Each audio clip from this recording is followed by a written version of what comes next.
Assalamualaikum Kiai. Waalaikumsalam Dito.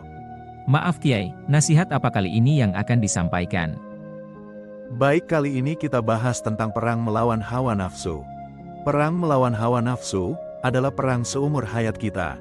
Sabda Rasulullah Shallallahu Alaihi Wasallam, perang yang lebih besar dari semua perang adalah perang melawan hawa nafsu, sebab dia ada di dalam jasad kita, yang kita bawa. Perang melawan hawa nafsu adalah perang melawan diri sendiri. Ada orang mengadukan kepada saya, kenapa saya selalu kalah dalam melawan hawa nafsu saya sendiri, maksudnya nafsu syahwat. Nafsu syahwat itu adalah perang melawan hawa nafsu yang paling kecil, dan baru satu dari beberapa peperangan melawan hawa nafsu lainnya. Nafsu syahwat itu semua orang punya, laki-laki perempuan. Nafsu syahwat sebenarnya banyak, karena semua nafsu keinginan itu semua dinamakan nafsu syahwat. Keinginan pada perempuan bagi laki-laki, sudah punya satu, ingin dua, sudah punya dua ingin istri tiga, dan seterusnya, keinginan pada harta, pada jabatan, kedudukan, pujian, ternak, mobil, rumah. Semua itu nafsu syahwat, nafsu keinginan. Saya persempit sudut pandang. Katakanlah nafsu syahwat itu adalah nafsu kemaluan. Maaf, bukan maksud untuk berbicara jorok, agar mudah saja dipahami, karena kemaluan semua orang punya. Kalau harta mobil rumah mewah, kan tak semua punya, agar mudah dipahami saja. Lelaki itu punya nafsu syahwat, iblis itu membisiki lelaki, maka akan dibisiki yang mudah dan orangnya punya. Tak mungkin dibisiki, agar bisa memerangi negara lain, wong tentara tak punya. Jadi dibisikinya yang paling dipunyai saja, harta tak punya, yang punya apa, ya kemaluan, maka dibisiki yang paling gampang, yaitu punya kemaluan, agar kalah ketika melawan kemaluannya sendiri. Ketika orang itu kalah dengan kemaluannya sendiri, maka kekalahannya adalah kekalahan yang fatal.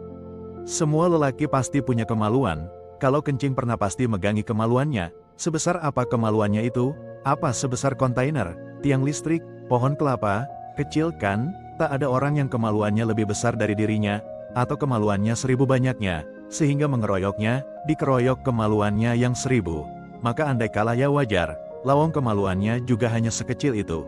Tapi melawan yang kecil tak berdaya saja begitu kok kalah, kan memalukan, makanya dinamakan kemaluan, karena kalau kalah melawan dengan kemaluannya sendiri itu sangat memalukan.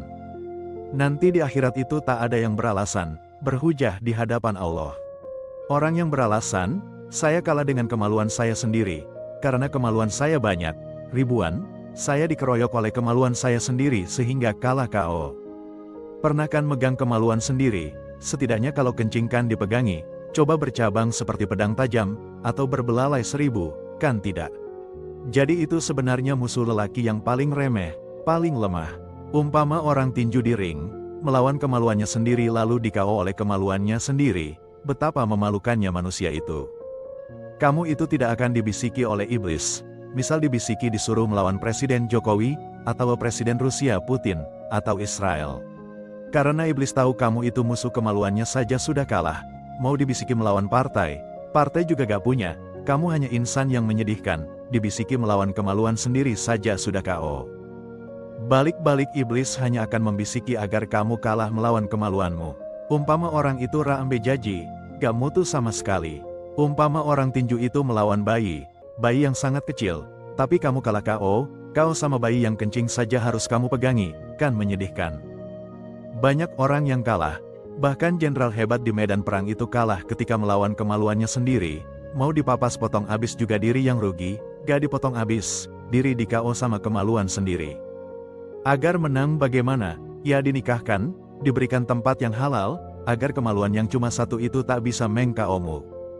Ingat, perang paling panjang itu perang melawan nafsumu sendiri. Perangnya siang malam, dia menyusup seperti musuh dalam selimut, dalam sarung, dalam celana dalammu sendiri, menunggu kamu lena. Ketika kamu lena, dia akan membunuhmu di dalam selimutmu sendiri. Ketika kamu sibuk mempertahankan benteng pertahanan agar tak diserang iblis, ternyata iblis sudah mengirim SMS ke kemaluanmu, dan bangun-bangun kamu mati sudah tertikam. Ketika kamu tak menganggapnya musuh, ketika itulah dia bebas menikammu dari segala arah, bahkan ketika kamu tidur. Nah, itulah nasihat kali ini. Semoga bermanfaat.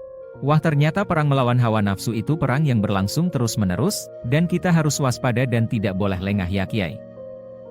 Baik Kiai, terima kasih atas nasihat yang disampaikan. Semoga kita dapat mengambil hikmah dan pelajaran dari nasihat ini. Amin.